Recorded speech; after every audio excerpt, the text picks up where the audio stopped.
All right, guys, the long-awaited episode is finally here. Well, not exactly, but we're still gonna cover it.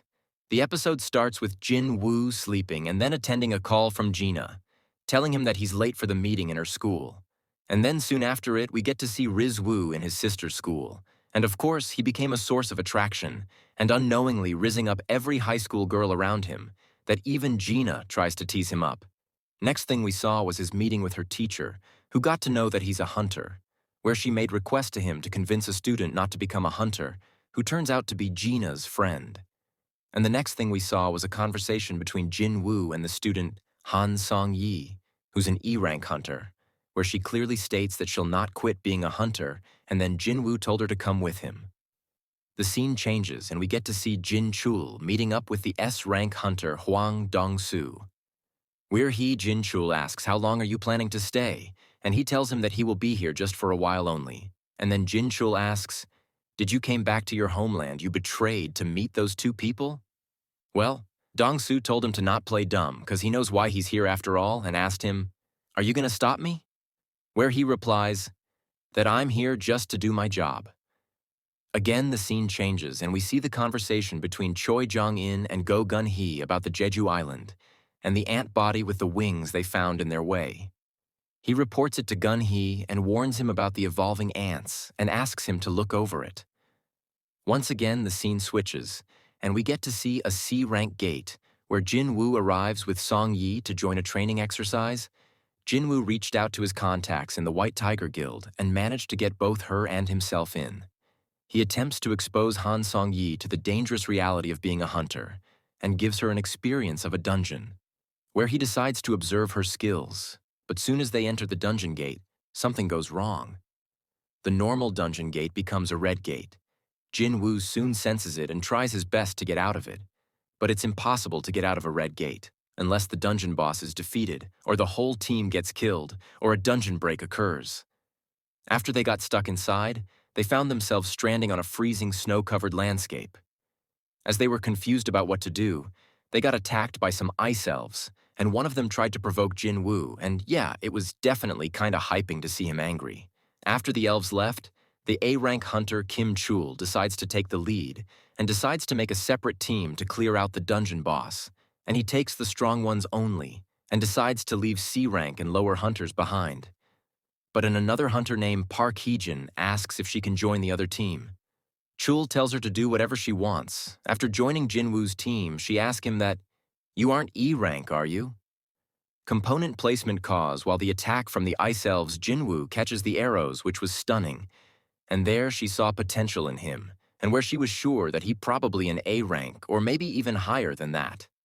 After wishing each other luck, Kim and his team decide to follow the path of the dungeon, and Jinwoo decides to go into the forest. While moving, Kim and his teammates encounter wild ice bears and engage in a battle. Meanwhile, Jinwoo's team enters the ice bear territory as well. And then Heejin tries to warn Jinwoo to not go further into the forest. But Jinwoo said that's the reason we're here. Because if there are ice bears in the area, then they have to worry about them only, rather than the intelligent ice elves, which she finds reasonable cause that would be much easier to handle. Jinwoo then asked, aren't they feeling cold? He then quickly took out some warm clothes, and which shocked everyone because even the higher ranks can only use spatial magic to summon 2 or 3 items, not knowing that Jinwoo can store as many items he wants. Then he reassures Song-yi and tells him that, I'm the one who brought you here, so it's my responsibility to protect you. But in exchange, he asked her not to ask him anything, and said the same goes for the rest of them. And just then, a group of ice bears attacks them, where Jinwoo takes the task to finish them off.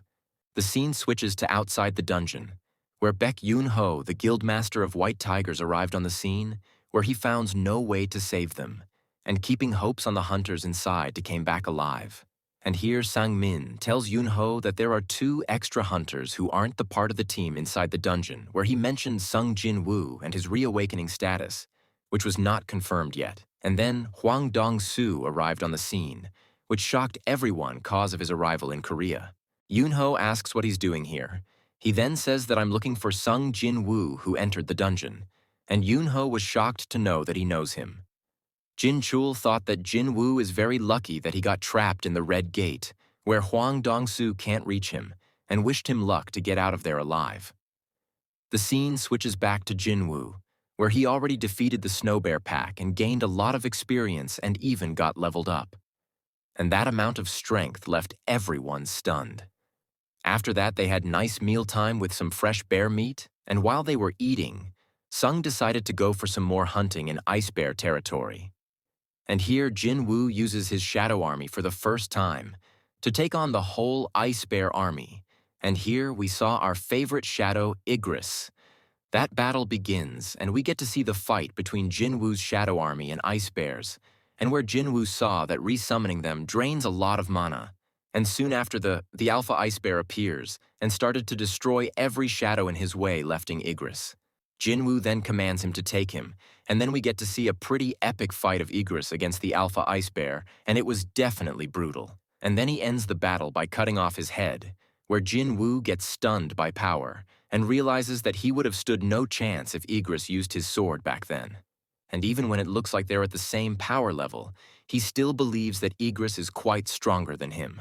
And then the scene switches to Kim and his squad, where his all teammates die brutally by the Ice Elves, leaving Kim behind in fear, where he decides to run away after losing hope to fight. And here the episode ended by showing the Ice Elves' army and their leader, Baruka. The episode was pretty awesome, and we got to see some nice fights as well, but it's a beginning because we will witness the real hype in the next episode, which will be the end of the Red Gate arc. Tell me your thoughts on this episode in the comments, and make sure to leave a like and subscribe if you're new here. See y'all later.